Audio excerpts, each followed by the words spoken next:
Hi guys! Welcome to another video, and for today's vlog, ang topic natin is how to stay young looking at your 40s, okay? So many people are asking me, Pearl, how old are you? And whenever I told them that I'm already in my 40s, so accordingly, I look 10 years younger at my age, okay? So what's the secret? The secret is have a morning exercise, okay? Have a morning exercise. You wake up around 6 a.m.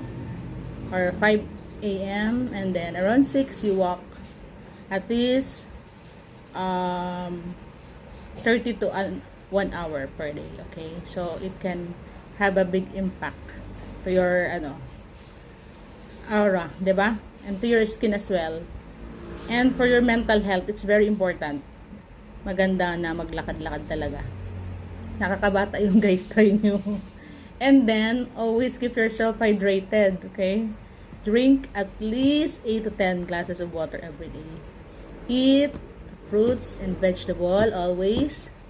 Pray to the Lord always. And whenever problem arises, you consult to the Lord, to the good Lord.